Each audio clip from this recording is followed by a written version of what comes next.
Welcome, wrestling fans, to another AWMania Smackdown recap.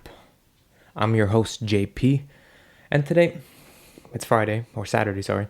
Normally, I would be recapping Smackdown, but there'll be a lot less recapping, I guess, as the weeks go on. It also depends on how the shows are presented within the WWE. If we get more matches out of the WWE over the next couple of weeks, I will be reviewing the event itself. But with the ongoing situation and that WWE is being forced to air live from the Performance Center, their matches have, well, quite honestly, been 6 to 10 minutes long and mostly interrupted by commercials, so it makes it difficult to actually review a match due to the fact that I'm not being given much to discuss. So what I'm going to try and do is mostly focus on where the stories or what the point of these matches were. I'll give you the results of what occurred on SmackDown and Raw, but unless the program it changes in terms of what they're presenting and in terms of quality and in terms of what what AEW did on Wednesday and giving us actual full-length competitive wrestling matches, I will not be actually breaking down and reviewing wrestling matches. What I'm going to do with with this Saturday's presentation and podcast is I'm just going to discuss some of the things in the what's going on in the wrestling world. So right off the bat, let's just jump into SmackDown. SmackDown took place on Fox live from the Performance Center. This was the second SmackDown in a row taking place in the Performance Center since the pandemic, the coronavirus, the Wuhan flu began since January. So SmackDown, they're on the road to WrestleMania. WWE is on the road to WrestleMania. Everyone's headed to, at this point, the April 4th and April 5th dates of WrestleMania. So it's just a matter of getting your matches set, getting the storyline set, seeing who has to be on the card, who hasn't been announced on the card yet. It's all about putting in the pieces. It's all about putting the pieces together to get the locomotive running, right? At this point, we know the key matches. We know the championship matches. Goldberg, Roman, Brock, Drew, Baszler, Becky, Charlotte, Rhea Ripley, Edge, Orton, Undertaker, AJ Styles, Seth Rollins, Kevin Owens.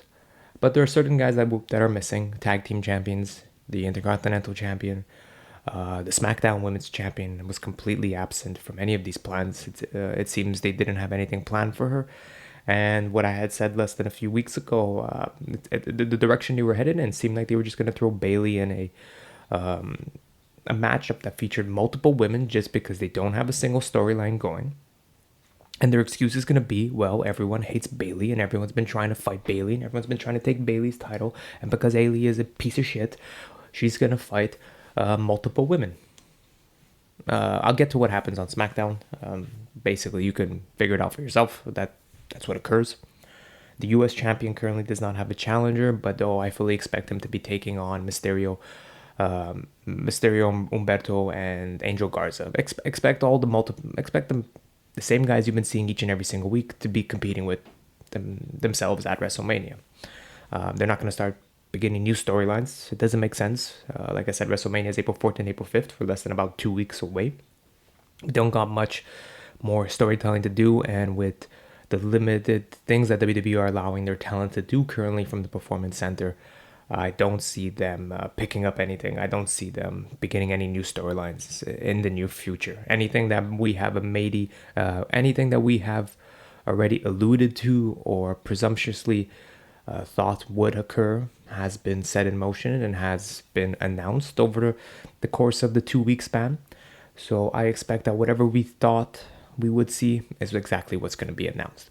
So SmackDown this week kicks off with Mojo Rawley in the ring with Michael Cole. Michael Cole is excited to announce that Gronkowski will be hosting WrestleMania this year, the 2-night event. He also makes the announcement for those who were off social media or didn't watch NXT that WrestleMania is going to be taking place over a course of 2 nights, April 4th and April 5th. This is to give enough time to the talent to put on enough time for the talent to actually have wrestling matches and not just quick paced matches like we've seen over the course of Raw and SmackDown. And at the same time, with a new curfew being put in place over the state of Florida, that you're no longer allowed to be out from the hours of 11 p.m. to 5 a.m. It's smart because WrestleMania tends to go past 11 p.m. Time slot. So to make sure that they don't go over said time slot, if WWE decides to air WrestleMania live and to have a live show, this is a precaution, this is the necessary step to take to ensure that they don't go over 11 o'clock. So Mojo Rawlings in the ring, he grabs the mic from Michael Cole and he excitedly announces Gronkowski is here and he's happy to have him a part of the WWE brand. And let's just bring out Gronk. Let's go. Let's bring him out. Gronk comes out to some techno music, cheesy techno music, Ernest the Cat and Hiller's music. Anyways, he comes out to techno music. He's dancing. He's having a good time. He's excited to be on WWE, a part of the family. You have to think to yourself, I don't think this is how Gronk thought he was going to be debuting in the WWE when he signed the contract. When his intentions were made that, hey, you know what, I want to take a dive in the professional wrestling world. I'm sure he thought he'd be coming out, maybe in Boston or maybe to an actual live audience, to a reception, to feel the crowd, the energy of the crowd. But nonetheless, here we are. The circumstances were unforeseeable, and Gronk made his debut in an empty arena. Probably completely different than how he or anyone else making a debut in any professional wrestling company or any company in general would ever expect themselves to be arriving. You start a new job, you don't expect to be starting a new job surrounded by nobody. You expect to be surrounded by bosses and people and fans and just people in general.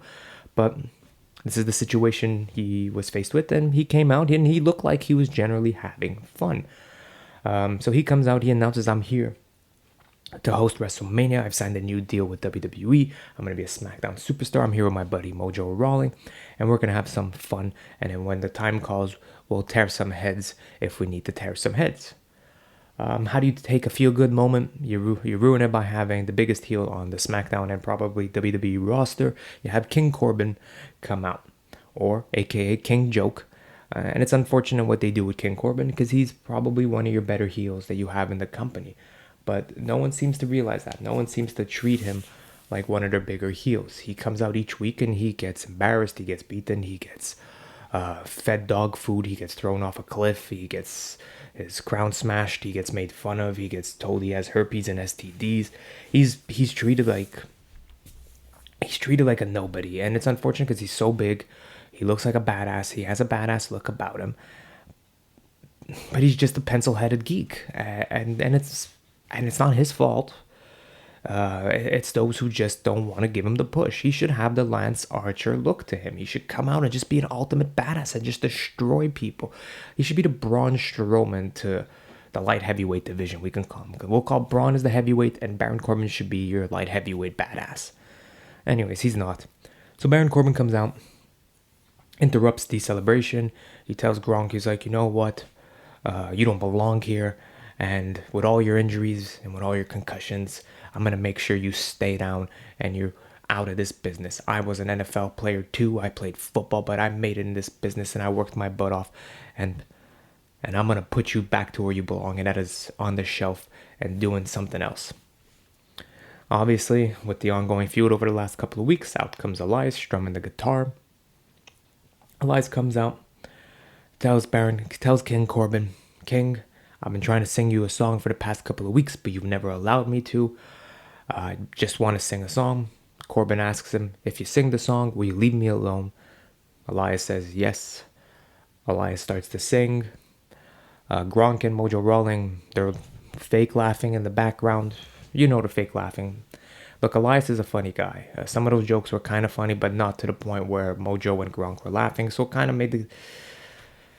of made the whole song feel stupid, and mostly stupid because you're not in front of a live audience, and at the same time, like, Gronk and Mojo were laughing in silence. I didn't hear them laughing. For an empty arena, you would expect to hear them going, ha, ha, ha, ha, but there was none of that. It was just like silence. I know you can't hear that, but it was silent laughing. It didn't go over well, I found. So, Mojo Rawlings in the ring with Gronk. King Corbin's pissed. He's pissed at Elias. He gets in Gronk's face. He's like, you know what? I've had enough of you. Gronk takes off his jacket. He knocks He knocks King Corbin down, making Corbin look like a goof again. Good way to ruin a heel. He makes the announcement that I can't make this announcement, I can't make it official, but at WrestleMania, it's gonna be Elias taking on King Corbin. We kind of knew that weeks ago. I think we knew that maybe by the Royal Rumble or even the Elimination Chamber, with all the interruption with Elias and King Corbin always getting into confrontations. It was just a matter of time before this matchup was announced. And, well, there it is. It's been announced, and it's being added to the two-night show to add for probably a total of 47 matches for WrestleMania. This is probably going to be your throwaway match. Expect King Corbin and Elias to be a throwaway match at Mania. If they're given enough time to put on an actual show, and by enough time, I mean maybe like a 13-minute match, I'd be shocked, but I'm not expecting big things. Following that segment, we have ourselves a tag team match between Daniel Bryan and his newly formed and new best friend, Drew Gulak, taking on Shinsuke Nakamura and Cesaro. I'm surprised to see this direction with Daniel Bryan. It's nice to see him teaming up with a guy like Drew Gulak. Daniel Bryan and Drew Gulak defeat Shinsuke Nakamura and Cesaro. They get the upper hand, continuing the trend that Shinsuke, Cesaro, and Sami Zayn are jokes on a weekly basis. Your heels continue to lose, and your heels continue to look stupid, and your heels don't have any threat to them. So why the fuck should I give a shit if you don't give a shit? There's a backstage segment where Daniel Bryan wants to challenge Sami Zayn for the IC title, but Sami Zayn says, you know what, you can challenge me for the IC title if Drew Gulak is able to defeat Cesaro next week on Smackdown. That should be a good match. A one-on-one matchup, Drew Gulak and Cesaro. I'm pumped for that. I think that's going to be a great matchup. I said at the Elimination Chamber, on my Elimination Chamber recap and review, I said that Daniel Bryan and Sami Zayn is the direction that they should be going in, and I think that's a fun match to have. At WrestleMania, look, if WWE's plans are to have a WrestleMania go on April 4th and April 5th and to give fans actual wrestling, Daniel Bryan and Sami Zayn, just like Kevin Owens and Seth Rollins, deserve time. I'm talking 20 minutes. 20-minute time. Not 5, not 4, not 6, not 10, not 11. 20 minutes. WWE or anybody listening. Daniel Bryan and Sami Zayn deserve 20 minutes. These are two of your hardest working MFers in the business. Sami Zayn specifically has been pushed aside, tossed aside, treated like a joke, thrown in a garbage can, thrown in a dumpster, made to look foolish. But he's a hell of a goddamn wrestler. Daniel Bryan, we know Daniel Bryan. He's the best of the best. His career's winding down. It's only a matter of time. This is WrestleMania. The IC title's on the line. Let's make that title mean something. Let's give it some prestige. We're in an empty arena. The circumstances are different. I fully get that. But if we're going on with a wrestling match, we deserve a goddamn wrestling match between these two men, these two tacticians, these two of the most entertaining and exciting guys outside of within the WWE roster that are not signed to the competition.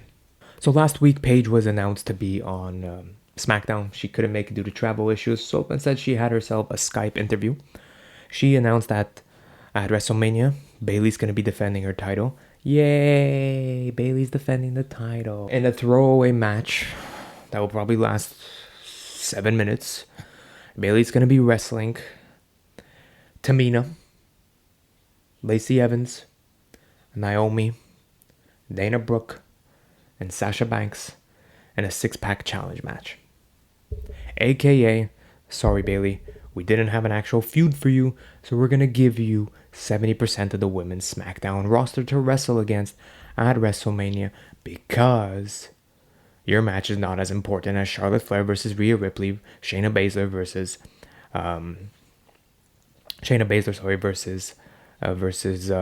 Becky Lynch. I don't know how I messed that one up. Shayna Baszler versus Becky Lynch. Hell, even the women's tag team champions have more of a feud. The Kabuki Warriors and Twisted Bliss have more of a storyline than your main women's champion on SmackDown does. Your only excuse for this match is that Bayley has defeated Lacey Evans and Naomi over the last few weeks, and Dana Brooke has lost everyone on the SmackDown roster. Tamina has nowhere to be found, and Sasha Banks had nothing to do for WrestleMania. So let's just throw them all in a match, and here you go. Enjoy yourselves, women. I'm not hating on the women for this match. It's not their fault. It's just some fucking shit booking, and it sucks for Bayley. But look, she's going to get her WrestleMania moment. She's going to be on the card, and that's what matters most at the end of the day, is that she at least has a position on the card. As much as I think this match is stupid and it's not going to do anything for any of them, at least she's getting the airtime and the chance to show her skills and to show her stuff. Don't be surprised if Sasha Banks wins the title. Spoiler. From there, we went on to a tag team match between The Miz and Morrison taking on Heavy Machinery. Miz and Morrison win due to disqualification. Dolph Ziggler joined Michael Cole on commentary. He obviously got involved in the matchup, distracting Otis, showing some pictures of him and Mandy holding hands, going out on dates. Otis finally snaps. He's had enough of this bullshit. He attacks Dolph Ziggler, hits him with a chair, throws him over the guardrail. Miz and Morrison try to take an advantage, but they get attacked by Otis. He overpowers them. He throws them into the barricade. He charges at them, smashing them through the barricade. He grabs a chair. He's had enough of everybody. He's going to hit them. Tucker tries to talk him out of it, but Otis doesn't want to hear it. He just blasts Miz and Morrison with the chairs, getting themselves disqualified, therefore setting up what should be announced by next week. Heading into WrestleMania, a triple threat tag team title match. I'm predicting this. It's not announced. I'm telling you now. This is the storyline where it's been going, and this is what I said after the Chamber recap. It hasn't changed. Miz and Morrison defending the titles against Heavy Machinery and Ziggler and Rude. Expect that to be announced next week. Triple threat tag team title match. Smackdown ends with Goldberg and Roman Reigns coming face to face. They both come to the ring. Apparently no one's a fan of the chairs. They both wait for one another to grab a chair, throw the chair out of the ring. Roman grabs the mic. He's asked, why did you want to challenge Goldberg? Stupid question. He obviously wants the title. There's no other reason why he would challenge Goldberg. He says that he's struggled a lot over his career, and the title is something that he believes belongs to him. He's busted his ass 360 days. He's not there just one day out of the week. He's not there just for a paycheck. He's doing this because he loves the business. He believes the business, and he believes in the business, and he's not here to be a part-timer. And that Goldberg is full of shit and just a moron that likes to smash his head against a metal door. Roman Reigns then signs a contract. Goldberg grabs the mic and says, you know what? I've smashed more metal doors in my entire career, and when WrestleMania comes, you're next. That made no sense and clearly shows that he's smashed his head into a metal door way too many times. That was an incoherent and concussed response and retort back to Roman Reigns. Whatever. He signs the contract, throws the table. It's a bad week for the WWE contract tables. They've been thrown around by The Undertaker and Goldberg. These tables can't catch a break. They come face to face. They're staring at each other. SmackDown ends. And that's your SmackDown recap. Just that quick. That was SmackDown, ladies and gentlemen. So, what do we got officially announced for SmackDown? Well, let's just WrestleMania. Let's run through it. Brock Lesnar versus Drew McIntyre for the WWE title. Goldberg versus Roman Reigns for the Universal title. Becky Lynch versus Shayna Baszler for the Raw Women's title. Rhea Ripley versus Charlotte Flair for the NXT Women's Championship. Bayley versus Sasha Banks versus Lacey Evans versus Naomi versus Tamina versus Dana Brooke in a 6-pack challenge for the women's title match. John Cena versus The Fiend. Undertaker versus AJ Styles. Edge versus Orton in a last man standing match. Kevin Owens versus Seth Rollins. Oh, apparently I must have missed this. The Miz and Morrison will defend their tag team titles against the winners of the Usos and Big E and Kofi Kingston. Sorry. So it's very likely that Heavy Machinery will be taking on Ziggler and Rude on a pre-show or on the SmackDown. On WrestleMania itself. WrestleMania has also announced that. They've also announced that Elias will take on King Corbin. Daniel Bryan is most likely going to challenge Sami Zayn. What else am I missing here? The Kabuki Warriors will most likely take on Twisted Bliss. Expect the U.S. title to be defended and maybe a fatal four-way match between Rey Mysterio, Andrade, and Humberto Carrillo and Angel Garza. Unofficial, but expect these announcements to come in the near future. Apart from that, that's your updated WrestleMania card. I also think that if we're going to do a 2-night event, you're most likely going to see Brock and McIntyre main event, maybe April 5th or 4th. And you would have a women's match main event April 4th to 5th. It's just a question of which one is the top draw. With news being that Shayna Baszler is not too high on Vince's list, it may end up being Rhea Ripley and Charlotte Flair as one of your actual main events of the 2-night WrestleMania. That's great. I believe any of those two matches would steal the show and be a great main event for one of the nights of WrestleMania. That's your SmackDown recap, guys. This is AWMania. I'm JP. I'll see you next week for more recapping of WWE programming.